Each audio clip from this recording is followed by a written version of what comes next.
सुनील दत्त, जिनका असली नाम बलराज दत्त था, भारतीय फिल्मों के एक बहुत ही विख्यात अभिनेता, निर्माता व निर्देशक थे।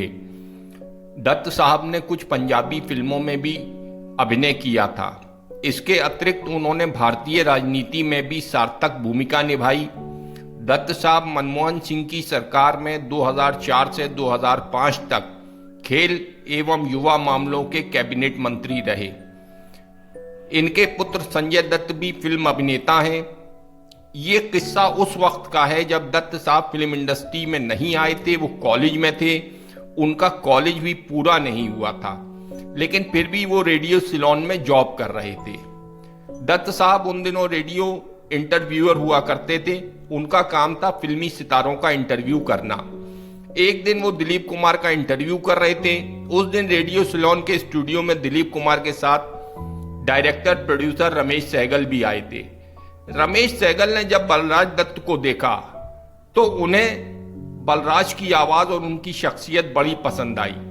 दिलीप कुमार का इंटरव्यू खत्म होते ही रमेश दत्त ने बलराज दत्त यानी कि सुनील दत्त से पूछा कि मेरी फिल्मों में काम करोगे?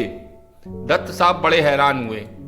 दत्त साहब के मन में फिल्मी दुनिया का हिस्सा बनने की ख्वाहिश थी जरूर, लेकिन यूं इस तरह उन्हें फिल्मों में काम करने का ऑफर मिलेगा, ऐसा उन्होंने कभी नहीं सोचा था।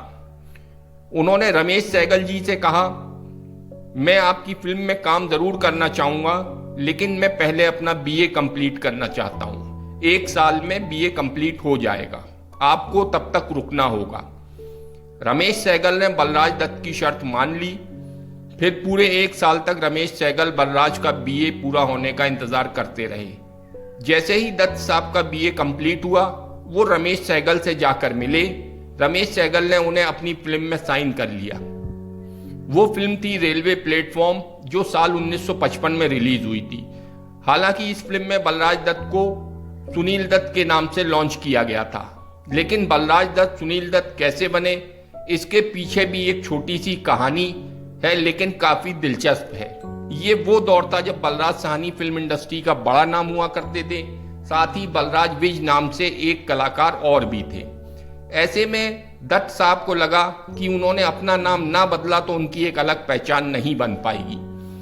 एक दिन दत्त साहब ने अपनी इस कश्मकश के बारे में रमेश सहगल को बताया। रमेश सहगल को भी दत्त साहब की बात सही लगी कि उनका नाम तो कुछ और ही रखना पड़ेगा। उन्होंने और दत्त साहब ने बैठकर काफी माथापच्ची की। रमेश सहगल ने दत्त साहब को कई नाम सुझाए, जिसमें बलराज नाम दत्त साहब को काफी पसंद आया। रमेश सहगल ने बलराज को सुनील कुमार का नाम सुझाया था, लेकिन दत्त साहब ने कहा कि मैं कुमार टाइटल नहीं रखूंगा, इंडस्ट्री में पहले ही कई कुमार हैं, मैं अपना सरनेम ही इस नाम के साथ जोड़ूंगा। रमेश सहगल को भी दत्त साहब की ये बात सही लगी और इस तरह बलराज दत्त बने फिल्म स्टार सुनील दत्त। वो सुनील दत्त जो 50 साल से ज्यादा वक्त तक फिल्म इंडस्ट्री में सक्रिय रहे, जिन्होंने एक से एक फिल्मों में अभिनय किया, कई शानदार फिल्में भी बनाई। 25 मई 2005 के दिन सुनील दत्त जी ये दुनिया छोड़कर चले गए, लेकिन उनके बेटे संजय दत्त उनकी विरासत को आगे बढ़ा रहे हैं और वो भी एक बहुत ही उम्दा कलाकार हैं और एक से एक बढ़िया फिल्मों में दिखाई देते हैं।